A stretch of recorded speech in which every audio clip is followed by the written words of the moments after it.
rekan-rekan semua, kita menghemat waktu, kita mulai ya. Jadi ini produk dari AFC yang kita banggakan ya, original dari Jepang, dan kita akan mendalami produk barunya yaitu Subarashi. Jadi tadi sudah diterangkan ada 2 peptida baru yang ditambahkan sehingga patennya bertambah. Paten SOP yang dulu 3 itu tetap ada. Jadi sebenarnya regenerasi kulit itu perbaikan struktur kulit itu kan otomatis menyangkut dengan regenerasi sel di seluruh tubuh. Jadi walaupun itu tidak dicantumkan, tapi otomatis kita bisa bayangkan yang namanya regenerasi sel itu terjadi di seluruh sel termasuk kulit. Ya. Nah, apa Subarashi ini? Nah, kita sudah sering dengar juga bahwa filosofi di Jepang itu di dalam memproduksi suatu barang itu mereka punya filosofi monozukuri. Ya. Mono itu barang, zukuri itu menciptakan. Tapi di dalam kata ini mereka bukan sekedar menciptakan sesuatu lalu berhenti gitu. Tapi ini proses yang berkesinambungan dari konsep awalnya mau menciptakan apa sampai kepuasan pelanggan itu juga terus diperhatikan dan terus disempurnakan. Nah, menurut info yang kita dapat, Jepang memasarkan produk ke suatu negara itu juga didasarkan pada riset pasar kebutuhannya apa. Gitu. Dan rupanya mereka melihat kebutuhan konsumen di Indonesia ini berkaitan dengan penyakit degeneratif, penyakit metabolik, dan penyakit kardiovaskuler. Ya, penyempitan pembuluh darah, serangan jantung, stroke, itu termasuk di situ. Jadi dari SOP 100 itulah disempurnakan lagi, ditambahkan bahan-bahan untuk mencakup pasar orang sakit di Indonesia dengan produk yang baru ini. Nah, ini gambaran penyakit masa kini. Penyakit degeneratif itu kalau dulu kita bayangkan tuh umur 60 ke atas tuh orang baru mulai sakit-sakitan. Tapi ternyata sekarang maju gitu. Dulu profesor saya suka guyon, orang muda ini ambisius sekali katanya. Semua bidang dia mau ambil alih dari generasi sebelumnya. Termasuk penyakit-penyakit orang tua juga dia ambil alih katanya gitu ya. Nah, itu sindiran yang patut kita renungkan ya, karena usia orang sakit sekarang makin muda. Orang stroke dulu kalau belum 45 ke atas nggak ada cerita. Tapi sekarang 35, 38 sudah kena stroke ya. Nah, penyakit degeneratif ini berkaitan dengan penyakit metabolik. Sehingga dikenal juga penyakit metabolik ini sebagai faktor risiko untuk terjadinya serangan yang lebih besar seperti jantung dan stroke tadi ya. Nah, ini penyakit metabolik kita juga sudah sering ketemu. Diabetes, kencing manisnya, lemaknya tinggi baik triglycerid atau kolesterol, dan ini ada kaitan dengan gaya hidup yang konsumtif sehingga makan berlebihan. Ya, jadi orang yang berat badan berlebih ini sangat besar risikonya mengalami penyakit metabolik. Nah, di dalamnya juga termasuk tiroid yang terlalu aktif. Ini masuk penyakit metabolik. Nah, penyakit kardiovaskuler yang kita kenal juga salah satunya hipertensi. Gitu ya. Banyak kita sudah alami hipertensi sejak umur yang masih muda. Dan ujung-ujungnya dia mendapat serangan jantung koroner atau stroke. Lalu penyakit yang belakangan juga makin banyak itu autoimun. Ini memprihatinkan juga. Di satu sisi kita perlu sistem imun yang kuat, tapi di lain sisi kalau sistem imun yang kuat tapi salah sasaran, malah merusak tubuh kita sendiri. Nah, itulah autoimun. Dan di paling bawah ini kanker ya juga makin lama makin banyak kasusnya.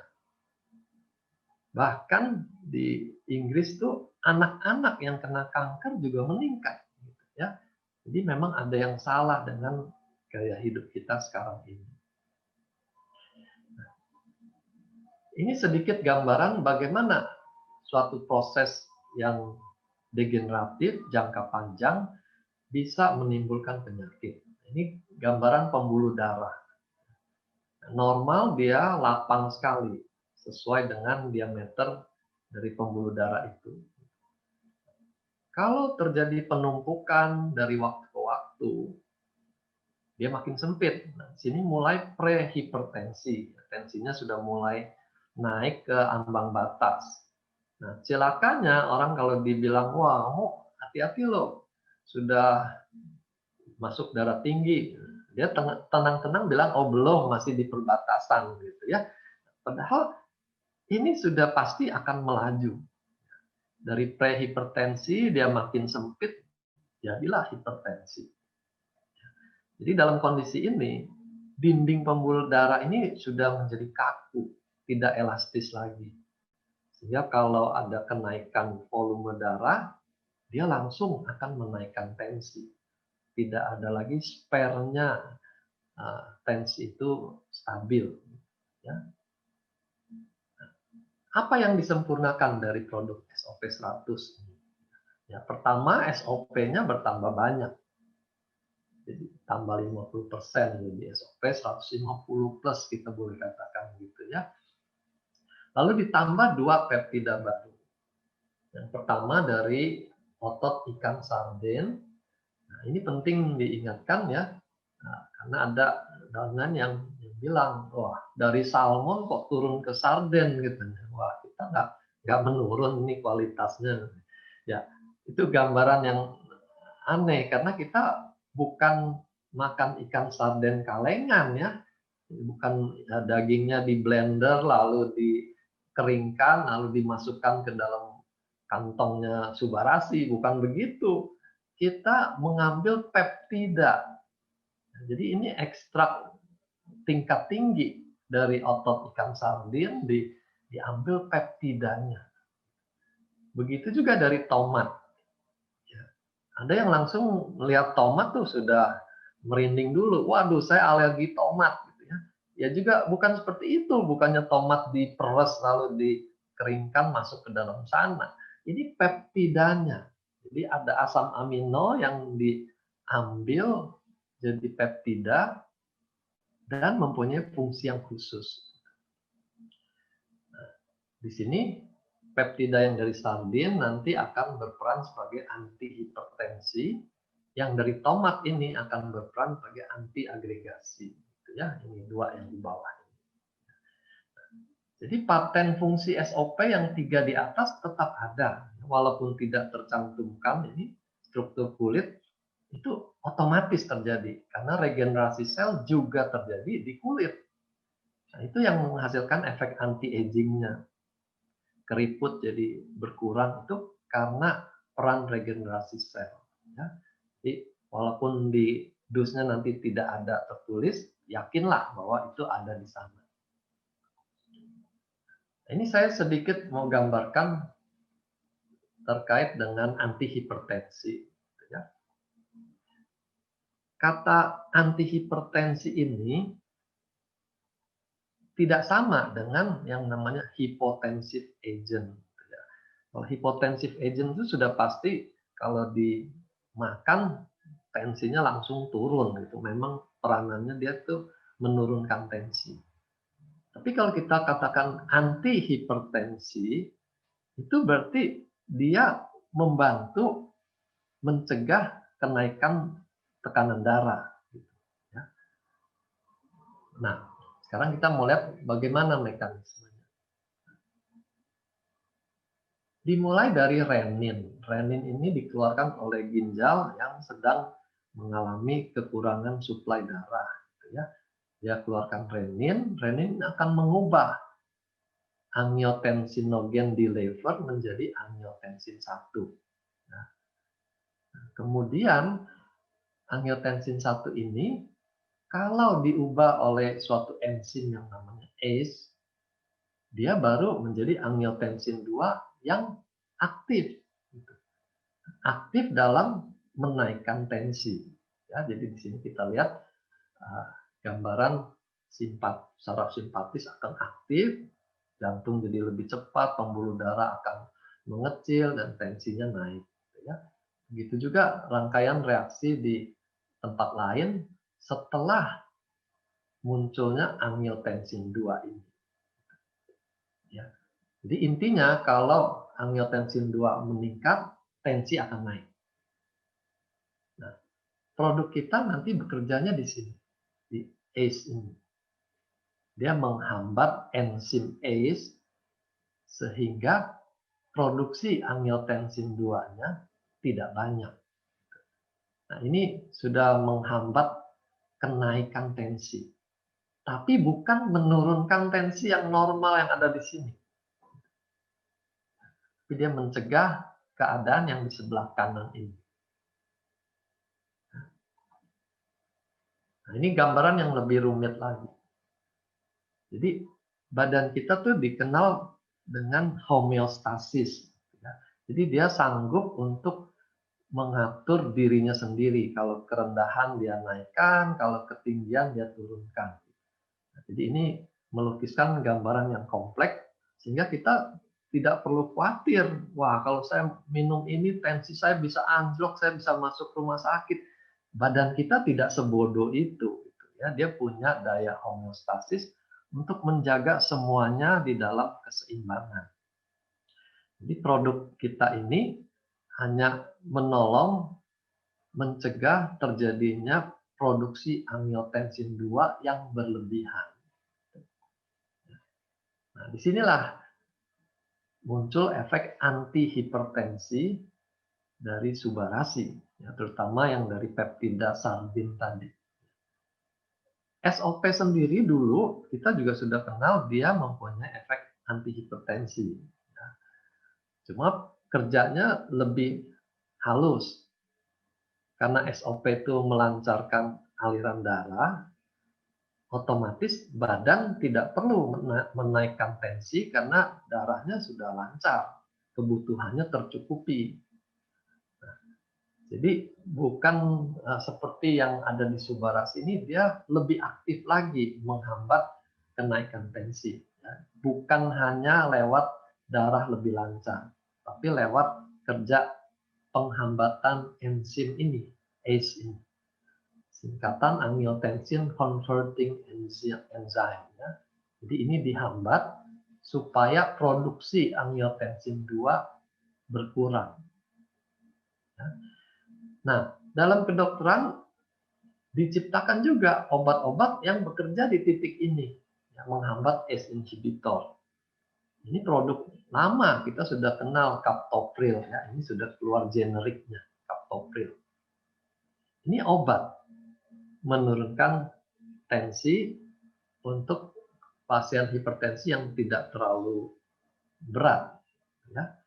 Nah, kita kenal efek samping captopril itu sering bikin tenggorokan gatal. Jadi dia efek samping jadi batuk orangnya, batuk kering karena gatal. Ya. Nah, ini yang bikin masalah kalau orang tidak tahu itu efek samping captopril, dia cari lagi obat batuk sehingga dia akhirnya makan obat jadi banyak, padahal itu terjadi karena efek samping. Nah, kita berharap dengan adanya bahan yang sama yang diambil dari ekstrak makanan, ya, peptida sardin, dia tidak menimbulkan efek samping seperti pada obat. Ya.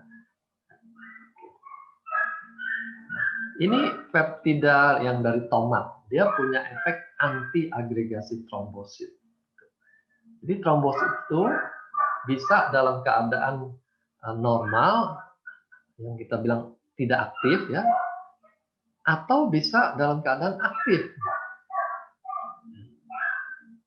Aduh, maaf, itu tetangga punya dogi, saya belum punya ruangan kedap suara ini. Ya. Mohon maaf. Jadi trombosit ini kalau dia teraktivasi, baru dia berperan untuk melakukan penyumbatan luka-luka. Gitu, ya. Pertama dengan bentuknya berubah. Dari yang mulus, dia bisa muncul model duri-duri, sehingga mereka dengan cepat saling berkaitan satu sama lain. Ini seperti velcro untuk rambut itu ya, dia bisa menempel karena ada duri-durinya. Nah, kemudian trombosit yang teraktivasi ini juga akan mulai menstimulasi reaksi pembekuan darah yang lainnya. Di situ ada fibrin, ya, benang-benang, lalu ada trombosit, ya, dan terjadilah gumpalan bekuan darah. Saya suka gambarkan ini seperti kita membangun tembok. Ada batu bata, ada semen. Ya. Jadi trombositnya itu ibarat batu bata, lalu fibrin dan zat pembeku darah lainnya itu ibarat semennya. Dan ini kalau sudah teraktivasi, akan terbangunlah tembok untuk menutup luka itu. Ya. Nah ini gambaran trombosit yang masih inaktif, diubah menjadi aktif, dia menjadi berduri-duri. Platelet itu nama lain dari trombosit dalam bahasa Inggris. Jadi peranan antiagregasi trombosit ini akan mengurangi kelekatan trombosit satu sama lain, sehingga mereka tidak saling menempel. Dan otomatis darah juga jadi lebih lancar. Nah, ini rumitnya trombosit secara keseluruhan. Untuk mencegah trombosit itu saling lengket tuh rupanya ada banyak sekali reseptor yang bisa dipengaruhi. Jadi obat anti agregasi trombosit yang kita kenal, misalnya aspirin, ya, lalu clopidogrel, ini hanya bekerja di sebagian saja dari seluruh reseptor ini. Jadi walaupun kita makan obat antiagregasi, si trombosit masih bisa tetap berperan melakukan tugasnya kalau ada suatu luka, suatu perdarahan. Apalagi kalau kita berupa konsumsi nutrisi ini, ya, subarasi ini. Jangan takut bahwa konsumsi subarasi nanti trombositnya jadi seperti diblok, tidak bisa lagi melekat sehingga perdarahan akan ngocor gitu ya. Tidak begitu. Kita hanya mempengaruhi sebagian dari daya antiagregasi trombosit ini. Nah, ini lengkapnya proses pembekuan darah. Selain trombosit, ada benang-benang fibrin yang akan melekatkan satu sama lain menjadi suatu bangunan yang kita sebut gumpalan darah. Gumpalan pembekuan darah untuk menambal suatu perdarahan. Ya. Perdarahan itu kan dinding pembuluh darahnya robek. Nah, di situ badan akan melakukan sumbatan terhadap dinding yang robek itu.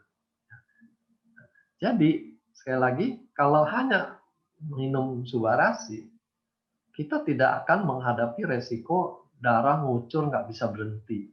Tidak akan. Ya. Juga kemarin ada pertanyaan, kalau demam berdarah bagaimana? Kalau demam berdarah itu soal trombositnya yang jumlahnya berkurang. Jadi perdarahannya tidak berhenti karena tidak ada trombosit di sana. Nah, produk kita kan tidak mengurangi jumlah trombosit, dia tetap normal. Hanya mengurangi kelekatan satu sama lain dan juga kelekatan dia di dinding sel. Nah, ini gambaran mengenai sirkulasi darah. Ini saya sederhanakan. Dalam komponen sirkulasi, ingat 3 unsur ini. Ada pompanya, yaitu si jantung ini. Ada pipanya, pembuluh darah, ya. Lalu ada isinya. Ya, isinya nanti ada selnya, lalu ada cairan darahnya, serumnya. Untuk pompanya, dia organ terdiri dari sel-sel, kita punya SOP bisa menolong memperbaiki pompanya. Jantung yang sudah lemah itu kita bisa bantu dengan SOP. Nah, untuk pipanya yang tadi hipertensi karena plak, karena mampet, itu kita bisa bantu dengan keberadaan peptida sardin ini.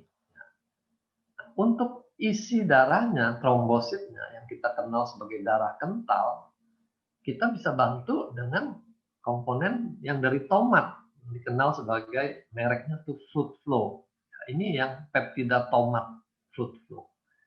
Jadi ketiga bahan inilah yang masuk ke dalam subarasi.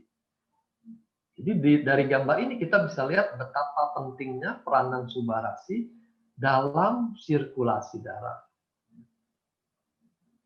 Nah, ini saya sering kembalikan pertanyaan kalau orang bertanya, bisa nggak ini untuk penyakit X misalnya gitu ya. Jadi saya tanya balik, pada penyakit X itu ada organ yang terlibat nggak? Gitu. Organnya itu terdiri dari sel nggak? Kalau dia terdiri dari sel, maka produk ini bisa membantu regenerasi sel di sana. Pertanyaan kedua, di situ ada gangguan aliran darah tidak? Kalau penyakitnya terkait dengan gangguan aliran darah, maka produk ini akan membantu juga kondisi dia. Ya, jadi tidak peduli nama penyakitnya apa, selama itu menyangkut sirkulasi darah dan regenerasi sel, produk kita akan bisa membantu dia. Nah, sekarang kita mau lihat lebih jauh lagi bagaimana suatu pembuluh darah mengalami penyempitan. Nah, ini gambar yang bagus sekali, menggambarkan penyempitannya terjadi di otot dari dinding pembuluh darah. Jadi bukan di dalam liang pembuluh darah seperti yang sering ditampilkan gambar skematisnya ya. Jadi bukan di dalam dinding sini, tapi di ototnya. Nah, jadi dibalik dari dinding pembuluh darah. Nah, ini bermula dari bulatan kecil ini ya. Di sini digambarkan sebagai LDL kolesterol. Ya. Makanya dikatakan kolesterol LDL itu sebagai kolesterol jahat. Karena dia yang berperanan menembus dinding pembuluh darah ini, masuk ke dalam area ototnya, dan di situ dia menimbulkan timbunan plak. Ya, jadi plaknya ini ada di sini. LDL akan teroksidasi. Jadi kalau barang teroksidasi itu seperti besi, karatan itu teroksidasi. Jadi dia akan berubah. Di sini dia akan menjadi foam cell, gitu ya, membentuk foam cell. Nah ini cikal bakal terjadinya plak di sini. Nah, ini menggambarkan penyempitan. Ya, kalau dilakukan kateterisasi dibilang ini 60%, menyempitnya sudah 80%, gitu ya.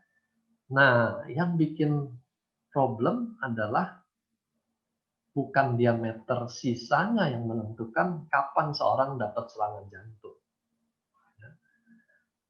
Walaupun dia masih 70%, kalau terjadi robekan plak di sini, jadi dindingnya ini robek, isi dari plak ini keluar di sini, maka dalam hitungan menit trombosit akan datang ke tempat ini dan membentuk gumpalan ini. Sisa yang 30% itu dalam beberapa menit langsung mampet total. Ya. Ini penting kita ingat. Jadi jangan tenang-tenang kalau di kateter, wah saya masih 60%, tenang-tenang. Ya. Belum tentu. Setiap waktu, kalau terjadi robekan plak, bisa terjadi sumbatan yang masif, yang besar.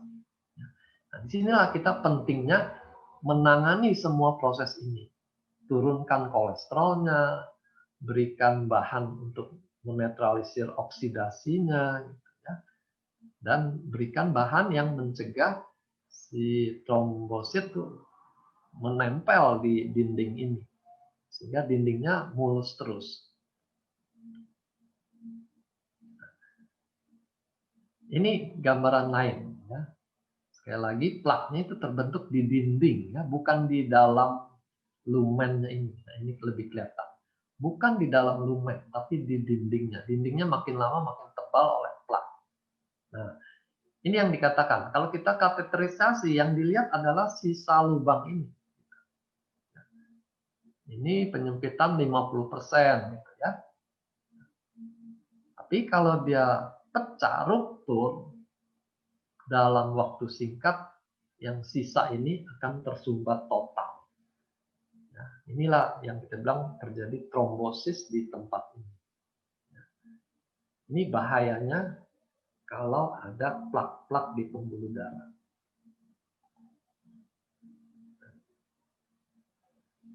Terkait dengan pertanyaan apakah tensi saya akan turun, kita perlu mengenal beberapa obat hipertensi, ya. Nah, ini yang vasodilator, dia kalau diberikan pembuluh darahnya itu akan melebar, sehingga tekanannya berkurang, tahanan perifer berkurang, otomatis tensinya turun, ya. Kalau diberikan obat ini, sudah pasti tensinya akan turun. ACE inhibitor berbeda kerjanya dengan vasodilator. Dia tidak menurunkan tensi seperti vasodilator. Lalu ada lagi yang kita mungkin juga sering dengar, amlodipin.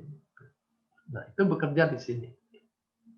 Dia mencegah pembuluh darah itu mengkerut karena masuknya kalsium ke dalam dinding pembuluh darah. Jadi dia menghambat. Ini juga tidak membuat tensi drop seperti halnya kalau diberikan vasodilator. Ada kelompok yang bikin urinnya keluar lebih banyak. Kalau urin keluar banyak, volume darah berkurang, tensi juga akan turun, ya. Tapi tentu ini tidak bisa diberikan jangka panjang karena badan kita punya mekanisme homeostasis tadi. Ya, jadi subarasi berpadanan dengan ACE inhibitor ini. Nah, yang tadi kita sudah singgung captopril contohnya. Nah, ini pertanyaan pertama yang muncul. Kalau orang hipotensi, bagaimana? Aman nggak makan subarasi ini? Jadi kita bisa yakinkan ini aman. Dia tidak membuat tensi menjadi turun lagi kalau dia normal. Termasuk yang hipotensi juga tidak akan dibuat menjadi lebih rendah lagi. Kalau ada penurunan tensi, ini sama seperti SOP, gitu ya. Itu karena darah jadi lebih lancar. Otomatis tensi akan turun. Ya, karena tensi naik itu adalah mekanisme tubuh untuk mendorong darah lebih banyak masuk ke organ-organ. Ya. Itu mekanisme alamiah sebenarnya. Jadi kalau darahnya menjadi lancar, darahnya masuk lebih banyak ke organ, badan bilang tidak perlu naikkan tensi. Segini aja sudah cukup, gitu ya. Jadi dia akan turun sebatas kebutuhan badan itu. Dia tidak akan turun lebih jauh lagi.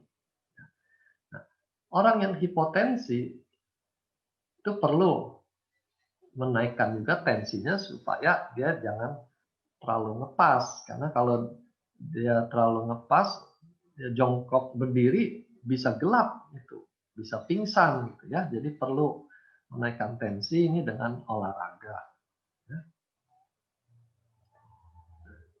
Pertanyaan yang mirip tapi terkait dengan efek antiagregasi. Kalau hasil labnya dia sudah hipoagregasi, boleh nggak makan subarasi? Ya. Nah, tadi saya sudah jelaskan mekanisme antiagregasinya kan tidak berlaku total, membuat trombosit itu tidak bisa melekat sama sekali. daya, dia hanya mengurangi kelengketan yang berlebihan.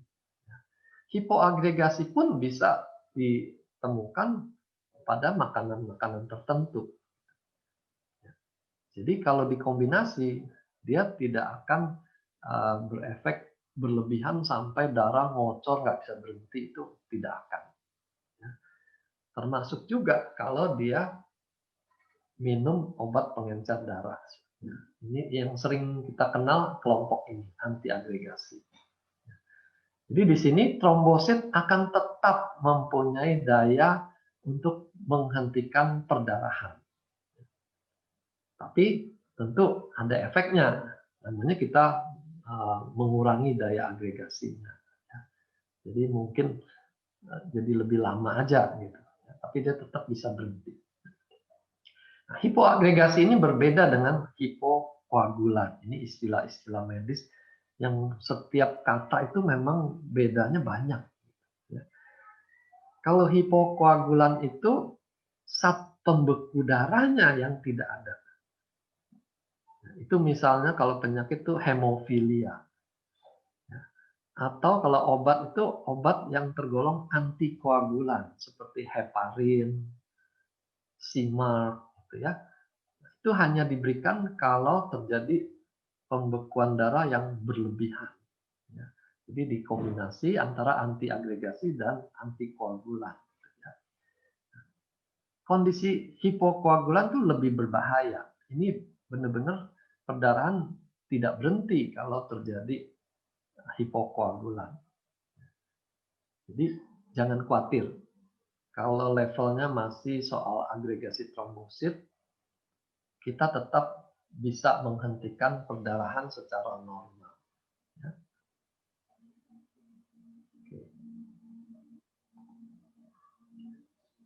Pertanyaan lain, apakah obat hipertensi perlu di stop kalau sudah masuk subarasi? Karena subarasi punya antihipertensi. Ya. Nah, tadi saya sudah jelaskan, antihipertensi itu bukan langsung menurunkan tensi. Jadi jangan stop obat antihipertensinya. Konsumsi berbarengan.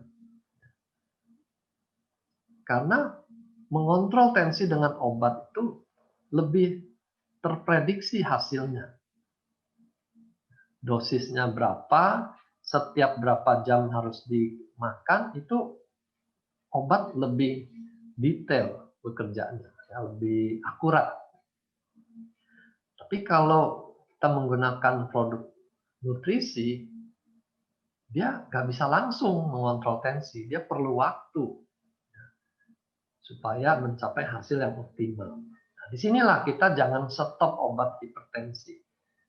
Kita izinkan produk nutraceutical ini bekerja, pelan-pelan menurunkan tensi. Nanti kalau tensinya sudah turun, baru obat hipertensinya itu disesuaikan lagi, dikurangi dosisnya. Ya. Jangan langsung di stop. Ada kelompok obat hipertensi yang sangat berbahaya kalau di stop begitu saja. Bisa terjadi yang namanya rebound effect, tuh tensinya langsung melejit tinggi, melebihi kondisi semula. Dan bisa terjadi pecah pembuluh darah karena dia stop makan obat hipertensi. Ya. Jadi bagaimana solusinya? Kalau mulai minum subarasi, ya dimonitor saja tensi hariannya. Nanti kalau dia sudah mulai bergerak turun, baru disesuaikan dosis obat hipertensinya. Ya, biar dokternya yang mengatur penurunan obat, jangan atur sendiri.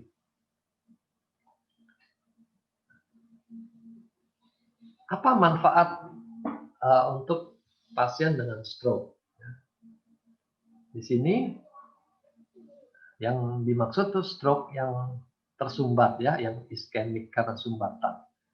Karena kalau dia stroke berdarah, kita tidak boleh berikan obat-obat yang melancarkan darah. Namanya juga perdarahan. Jadi kita berikan subarasi untuk stroke yang iskemik, ya, yang tersumbat. SOP akan membantu regenerasi sel, termasuk sel neuron. Ya. Padahal di dalam kedokteran sel neuron ini paling sulit untuk beregenerasi. Tapi lewat testimoni orang-orang yang terkena stroke minum SOP, ini hasilnya tuh mengagumkan. Saya dulu tertarik dengan produk ini juga karena melihat hasil ini. Di neurologi, saya biasa di bagian saraf tuh, kita bisa prediksi kalau orang sudah 6 bulan, biasanya hasilnya tidak akan lebih maju lagi. Sudah mentok di sekitar sana gitu kemajuannya. Ya. Tapi dalam testimoni itu, mereka laporkan stroke-nya itu sudah setahun, sudah 2 tahun gitu. Nah, itu membuktikan terjadi sesuatu yang istimewa di sana. Yang tidak bisa dicapai dengan obat-obat yang kita kenal selama ini. Ya. Berarti terjadi regenerasi sel pada neuron. Ya. Ini keuntungan yang luar biasa untuk orang dengan stroke. Ya. Lalu efek aliran darah meningkat, baik dari SOP-nya maupun dari fluid flow-nya. Ya. Jadi akan lebih meningkat lagi aliran darahnya. Ini sangat menguntungkan buat orang yang stroke iskemik. Karena suplai darah akan lebih banyak. Peluang otaknya untuk maju juga jadi lebih bagus sejauh aliran darah bertambah. Lalu antiagregasi ini juga menolong mencegah stroke berikutnya, yang kita bilang stroke sekunder. Orang yang pernah stroke itu, kemungkinan untuk dapat stroke lagi jauh lebih besar daripada orang normal yang pertama kali dapat stroke. Kalau perbandingan saya ingat tuh dulu kalau orang normal 1 dibanding 1000, orang yang pernah stroke itu 1 dibanding 40. Ya. Jadi sangat gampang dia mengalami stroke kedua, stroke ketiga. Ya makin lama makin dekat serangan stroke-nya jaraknya. Nah, disitulah pentingnya memberikan antiagregasi ini supaya dia jangan gampang kena stroke berikutnya. Oke. Lalu pada pasien stroke untuk bisa pulih kan dia tetap harus latihan fisik, fisioterapi. Ya. Nah, banyak kendala orang stroke itu karena dia tidak bertenaga, lalu mentalnya juga jadi down, ya, merasa jadi orang cacat sekarang. Disuruh latihan itu rasanya susah sekali, berat sekali, nggak sanggup, ya, sudah menyerah sebelum latihan. Tapi dengan kita tambahkan produk Subaras ini, memperbaiki sel, memperbaiki oksigen, memperbaiki nutrisi di jaringan, maka staminanya akan meningkat. Dia jadi lebih bersemangat untuk ikut latihan fisioterapi, dan dengan kemajuan yang dia dapat juga menambah semangatnya untuk lebih rajin lagi latihan. Yang kedua, untuk autism. Ini dua hal ini ya, stroke dan autism, yang membuat produk ini tuh luar biasa gitu ya. Karena obat-obat tidak mencapai kemajuan seperti ini. Bagaimana dia bisa membantu autism? Pada autism itu terjadi kerusakan-kerusakan kecil di bagian otak, ya, yang dikenal dengan minimal brain defect. Jadi nggak kelihatan cacat dari luar, tapi lebih di fungsi luhur dari otaknya ini ada gangguan. Ya, misalnya anak-anak yang suka ngamuk, gitu. Gampang emosi, gampang ngamuk, mukul. Gitu. Nah, ternyata waktu mereka dikasih SOP, bisa berkurang ngamuknya ini. Dia bisa lebih tenang. Dan dengan lebih tenang, dia bisa mengikuti pelajaran dengan lebih baik. Ya, jadi buat orang tua, buat gurunya, ini kemajuan yang luar biasa. Ya. Dan yang pasti, karena ini produk nutrisi, dia aman dari efek samping obat. Nah, selanjutnya asam urat dan GORD, ini salah satu pertanyaan juga ya. Kita bedakan. Kalau asam urat itu bicara soal asam uratnya tinggi. Tapi selama dia tidak bikin serangan GORD, orangnya tenang-tenang saja gitu ya, tidak kesakitan, tidak ada rasa apa-apa. Tapi waktu dia serangan GORD, ini sakitnya luar biasa. Kakinya bengkak, merah, dan sakit sekali. Kalau dia serangan GORD, ini termasuk kondisi yang akut. Produk nutrisi itu tidak cukup untuk mengatasi masalah yang akut ini. Nah, di sini obat-obat medis tuh lebih unggul. Ya, bisa dengan cepat mengatasi nyeri, mengatasi peradangan, mengurangi bengkak, itu bisa dilakukan dengan cepat. Jadi, kalau saat serangan, andalkan obat-obat. Tapi kalau untuk jangka panjang, bagaimana menurunkan asam uratnya supaya tidak gampang-gampang serangan GORD itu, di situ peranan nutrisi ya, dalam hal ini nutraceutical ya, menjadi penting sekali. Asam urat tinggi mayoritas itu terkait karena fungsi ginjal yang menurun ya. Daya buang di ginjal itu berkurang. Makanya kalau di periksa lab, asam urat itu adanya di bagian pemeriksaan fungsi ginjal. 70% ini dibuang lewat ginjal. Jadi kalau ginjalnya menurun fungsinya, mulailah terjadi penumpukan asam urat di dalam darah. Asam urat yang tinggi ini akan menimbulkan endapan di saringan ginjal dan pelan-pelan akan merusak ginjal. Jadi ini lingkaran setan. Ginjal rusak bikin asam urat tinggi makin merusak ginjal. Ya. Nah, jadi disinilah jangan kita tenang-tenang kalau melihat asam urat tuh mulai naik. Ya. Jangan tunggu lewat batas baru kita heboh. Jangan. Apalagi tunggu serangan artritis baru heboh. Kita sudah terlambat banyak. Begitu dia mulai naik dari lab yang sebelumnya, lakukan perbaikan. Nah, di mana peranan SOP?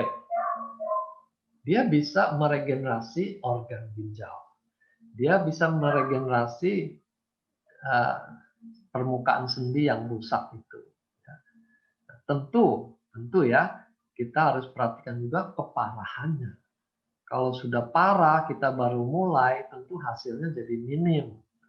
Tapi kalau kita masih dini, kita sudah mulai perbaikan, hasilnya tentu akan lebih maksimal. Ya. Dan jangan lupa, perhatikan diet untuk asam urat ini.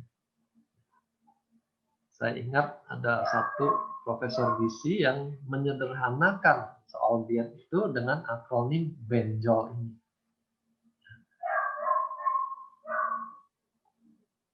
Benjol singkatan dari bayam, emping, nangka, jeroan, otak, dan lemak-lemak. Ya. Jadi hindari sebisa mungkin konsumsi makanan itu. Dan satu lagi juga makan daging yang terlalu banyak. Jadi tidak lagi dia bisa makan steak 1 porsi. Karena nanti asam uratnya akan naik dengan cepat. Bagaimana dengan Alzheimer? Nah, ini kita perlu luruskan dulu definisi Alzheimer ini. Seringkali yang dimaksud tuh pikun-pikun, ya. Itu kita sebut demensia.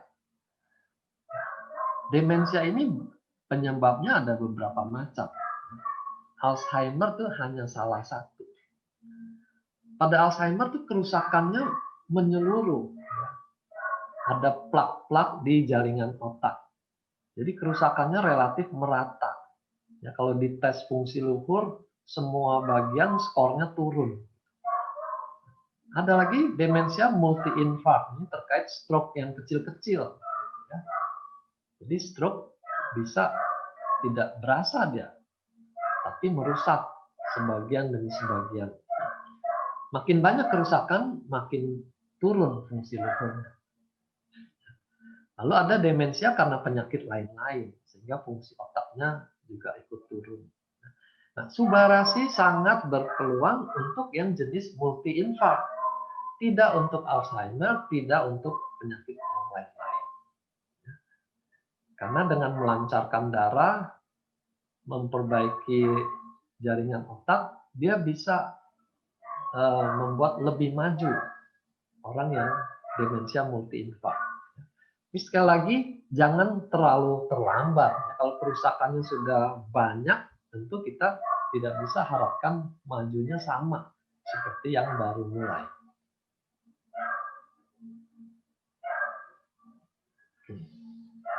Lanjut dulu, ini autoimun. Ini salah satu klien menanyakan bagaimana kalau dia autoimun ITP. Ya. Di sini ada trombosit yang turun jumlahnya sehingga terjadi perdarahan di bawah kulit, kulitnya biru-biru. Ya. Kalau istilah orang dulu itu dijilat setan. Nah, ini hati-hati, jangan-jangan dia kena ITP. Autoimun itu sendiri ada lebih dari 100 macam. Jadi kita tidak menangani autoimun A, autoimun B, autoimun C, tidak ya. Kita melihat ini sebagai satu kelompok.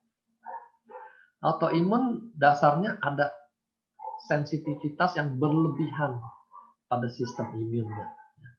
Jadi mirip dengan orang alergi. Orang alergi itu juga terjadi hipersensitivitas. Nah, bedanya kalau autoimun ini hipersensitivitasnya itu merusak badan dia sendiri, ya. Sehingga dia menyerang organ-organnya sendiri. Nah, disitulah tergantung autoimunnya kemana. Ada yang ke ginjal, ada yang ke pembuluh darah, ada yang ke kulit. Ya. Tapi sama dasarnya hipersensitivitas. Nah, testimoni kita menunjukkan ada perbaikan. Ya, orang yang alergi maupun yang autoimun. Ini memang tidak ada di paten fungsi. Tapi laporan yang terjadi lewat para pengguna ini kita tidak bisa abaikan. Ya. Karena kalau dia bisa maju, tentu kita berharap orang-orang yang mengalami autoimun lainnya juga bisa menikmati perbaikan. Gitu, ya. Nah, disinilah kita juga dorong, upayakan konsumsi ini, siapa tahu bisa berhasil sama bagusnya dengan testimoni yang kita sudah dengar. Ya. Nah, cuma saya perlu tekankan hati-hati sekali pada pasien autoimun ini karena mereka sangat sensitif. Jadi kalau terjadi reaksi detox juga itu bisa menyebabkan kekambuhan, yang istilahnya itu flare, gitu ya. Dia bisa kambuh waktu terjadi detox. Nah, di sini kita hati-hati. Ini yang sering ketemu dengan saya tuh mungkin udah bosan gitu ya dengan filosofi ini. Start low, go slow. Ya. Mulai dengan takaran yang serendah mungkin. Naikkan perlahan-lahan gitu ya. Ini memang sangat mengganggu buat orang zaman sekarang yang maunya semua instan gitu. Mau cepat. Takarannya langsung tinggi. Kalau takaran langsung tinggi terjadi reaksi detox yang hebat, pasiennya akan lebih menderita lagi. Jadi kita harus perhatikan kenyamanan mereka juga. Gitu ya. Jadi ingat, start low, go slow untuk semua kasus autoimun. Bagaimana kalau kondisi hamil? Orang hamil boleh nggak minum? Nah, ini saya kembali pada prinsip umum pada kalangan medis dan kesehatan ya. 3 bulan pertama, trimester pertama, itu janin sedang membentuk organ-organ. Jadi usahakan jangan ada produk yang kita belum kenal betul masuk. Karena kalau dia nanti mengganggu proses organogenesis, jadi cacat. Ya. Nah, bibir sumbing itu salah satu misalnya. Ada yang parah dulu obat anti mual pada orang hamil ternyata bikin janinnya cacat, nggak punya tangan, nggak punya kaki. Gitu. Nah, kan kasihan sekali, itu penyesalannya tuh seumur hidup itu kalau terjadi seperti itu. Jadi kita timbang betul yang namanya risk benefit ratio. Kenapa saya mesti berikan? Kalau saya berikan resikonya apa? Untungnya apa? Kalau saya tidak berikan resikonya apa? Untungnya juga apa? Ini ditimbang baik-baik.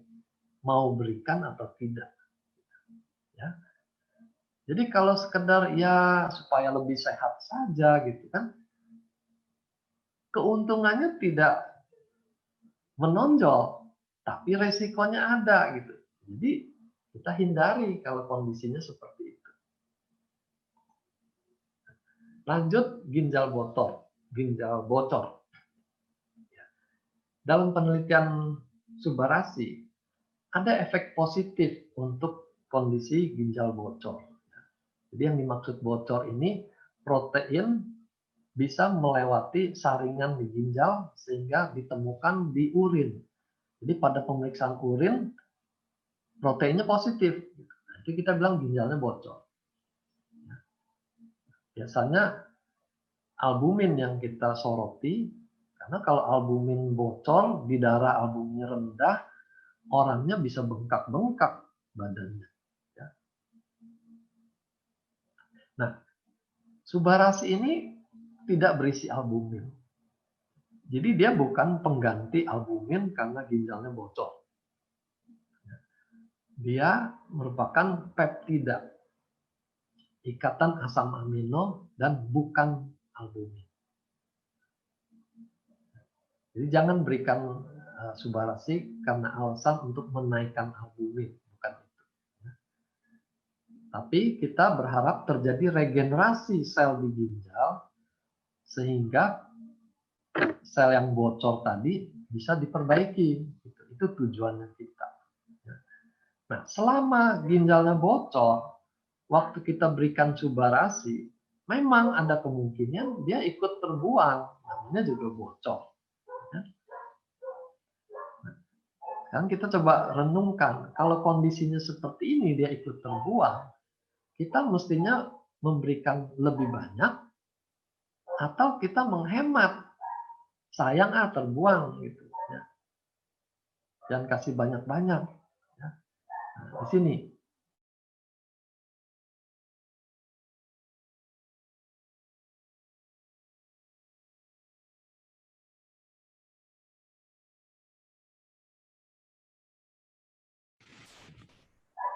nah, kita mengejar suatu renovasi organ.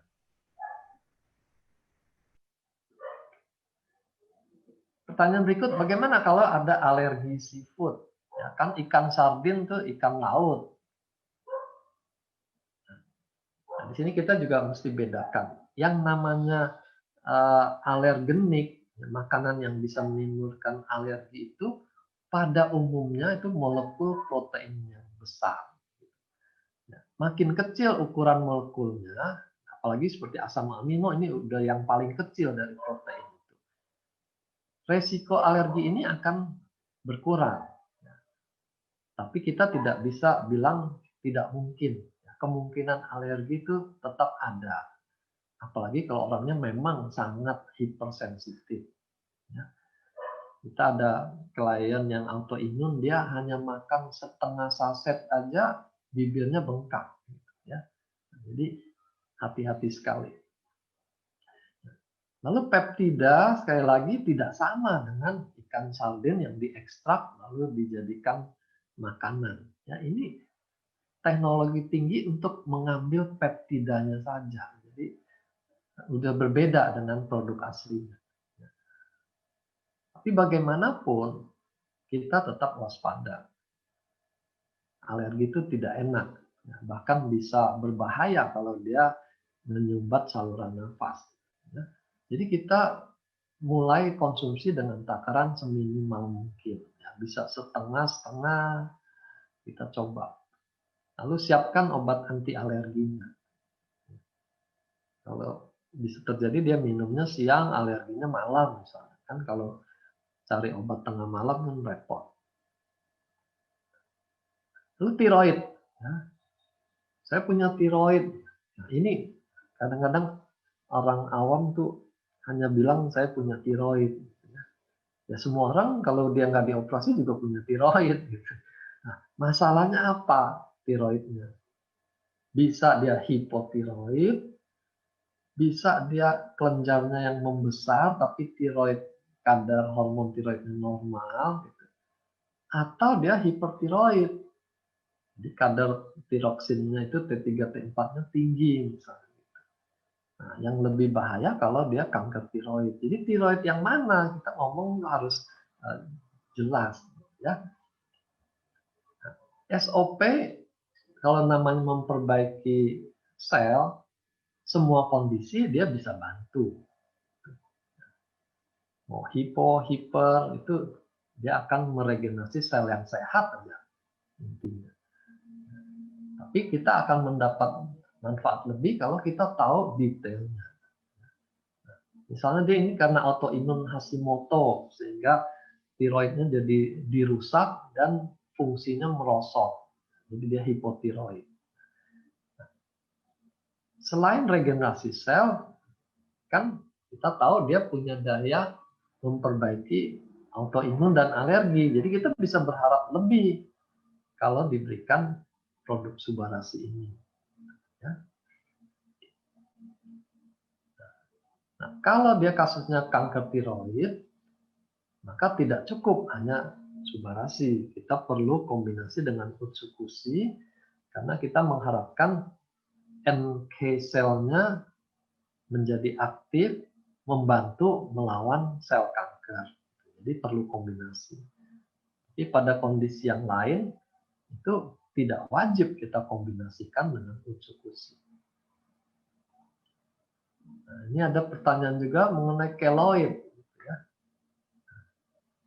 Keloid kalau yang dikenal di medis barat itu obatnya hanya injeksi steroid di tempat ada keloid itu. Ya. Tapi saya sudah lihat sendiri kasus penggunaan aktivasi stem cell itu keloidnya bisa menipis. Jadi kita bisa harapkan peran stem cell ini bisa mengurangi pembentukan keloid. Sampai saat ini kita belum terima nih testimoni orang keloid makan SOP dia membaik. Ya. Tapi teorinya ini bisa terjadi. Dan saya sudah lihat pada penggunaan produk lain yang mengaktifasi stem cell. Nah, diabetes bagaimana? Kita sudah dapatkan juga cukup banyak testimoni orang yang kencing manis, profil gulanya membaik. 300-an bisa turun ke 100-an. Bahkan ada testimoni orang yang pakai insulin, itu dosis insulinnya bisa dikurangi. Nah, di Indonesia kalau orang pakai insulin itu biasanya karena obat tablet diabetes itu sudah tidak mempan. Jadi tidak ada lagi insulin yang bisa diperas dari pankreasnya, baru mereka pakai suntikan. Jadi kalau dosis insulinnya bisa dikurangi, itu berarti pankreasnya mulai memproduksi lagi insulin yang baru. Ya, itu suatu berita yang sangat menggembirakan. Jadi buat penderita diabetes, ini kita boleh bilang ini wajib mereka konsumsi supaya pankreasnya minimal lebih sehat. Ya.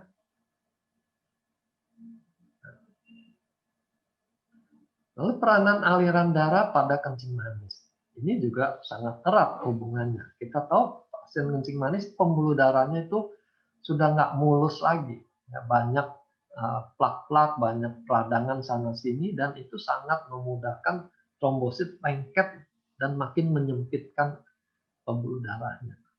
Jadi di sini perlu kehadiran anti agregasi trombosit. Jadi Subarasi punya kelebihan dibanding SOP pada pasien diabetes, aliran darah itu akan lebih baik. Jadi resiko orang diamputasi juga akan lebih kecil kalau aliran darahnya lancar. Ya. Lalu diabetes juga erat kaitannya dengan hipertensi, karena pembuluh darah tadi banyak yang mampet-mampet, otomatis tensinya naik. Tensi naik akan bikin stroke, serangan jantung. Jadi kombinasi diabetes dengan hipertensi ini kombinasi yang sangat buruk. Kemungkinan kena stroke dan serangan jantung itu jauh lebih besar daripada mereka berdiri sendiri. Lalu kanker, radiasi, dan kemo. Tadi kita sudah singgung kalau kanker kita perlu dua macam. Subarasi dan Utsukushi. Yang SOP-nya untuk mendukung sel sehat, Utsukushi-nya untuk memerangi kankernya. Nah, kondisi tambahan pada pasien kanker ini, trombositnya juga lebih gampang lengket satu sama lain. Sehingga lebih sering terjadi sumbatan di vena-vena dalam. Kakinya mendadak bengkak, sakit itu karena aliran darah di tungkai itu tidak bisa kembali ke atas. Venanya tersumbat. Jadi keberadaan Subarasi bisa membantu mencegah terjadinya deep vein thrombosis ini. Selain tadi melancarkan darah, meregenerasi sel. Juga untuk kondisi umum, dengan melancarkan darah, dia membawa oksigen dan nutrisi lebih baik. Ini akan menyokong sel sehat untuk melawan sel kanker tetangganya itu. Jadi mereka berdua itu saling berperang, sel kanker dengan sel sehat di tetangganya. Sel kanker akan berusaha melemahkan sel sehat di sekitarnya supaya dia bisa ekspansi dengan lebih leluasa. Bagaimana kalau orang mau operasi? Kita lihat pada kasus lain, omega 3 misalnya. Omega 3 itu juga dikenal punya efek antiagregasi. Tapi sudah terbukti bahwa dia tidak sampai mengganggu resiko perdarahan. Tadi saya sudah singgung ya, ada antiagregasi trombosit, tapi tidak bikin masa perdarahannya itu jadi memanjang. Jadi pada omega 3 mereka berani mengeluarkan tidak harus dihentikan menjelang operasi. Nah, Subarasi termasuk di kelompok makanan ini juga. Jadi dia tidak mengganggu proses pembekuan darah yang normal. Tapi kalau kita mau lebih hati-hati lagi, karena pada saat operasi itu kan banyak darah keluar. Kalau bisa dihemat perdarahannya tentu sangat menguntungkan buat pasien itu. Jadi balik ke risk benefit ratio. Kenapa saya harus paksakan minum kalau dia menjelang operasi? Nanti kalau perdarahannya jadi lebih lama, darah keluar lebih banyak, waktu operasi juga jadi lebih panjang. Kan kasihan juga, gitu ya. Jadi daripada kita menimbulkan efek merugikan, sebaiknya kita ikuti pedoman umum ya, 3 kali 24 jam, jangan Anda masuk bahan-bahan yang bisa mengganggu soal pembekuan darah ini. Nah, ini prinsip pada obat-obat seperti Aspilet itu. Mau cabut gigi, mau operasi, disarankan 3 hari jangan konsumsi obat-obat itu. Gitu ya. Jadi ini bukan larangan, ya. Ini hanya jaga-jaga. Prinsip risk-benefit ratio. Kalau saya stop 3 hari, toh tidak ada ruginya. Gitu ya. Lalu balik ke anak-anak. Boleh nggak anak-anak ikut konsumsi? Sama jawabannya seperti SOP. Anak-anak itu tidak perlu, karena sistem perbaikan sel mereka masih bagus. Stem selnya masih, stoknya masih banyak. Nah, kecuali ada kebutuhan. Misalnya anaknya kecelakaan, tentu di situ ada kerusakan sel yang lebih banyak dari kondisi normal. Atau gangguan tumbuh kembang seperti anak autis tadi, gitu ya. Nah, di sini kita berikan juga. Ya, kalau bisa lebih maju, kenapa tidak? Gitu ya, kita berikan. Nah, bagaimana takarannya? Ya, kita perkiraan saja. Ini pedoman umum dalam pemberian obat itu ya, balita, anak-anak dan dewasa. Jadi takarannya kita bedakan di 3 kelompok itu. Kalau dewasa 2 kali 1, maka anak-anak 2,5 kali. Balita separohnya lagi 1 kali. Gitu ya. Jadi ini hanya ancer-ancer perkiraan saja. Ini saya tempatkan di slide terakhir. Walaupun pertanyaannya terus muncul yang sama.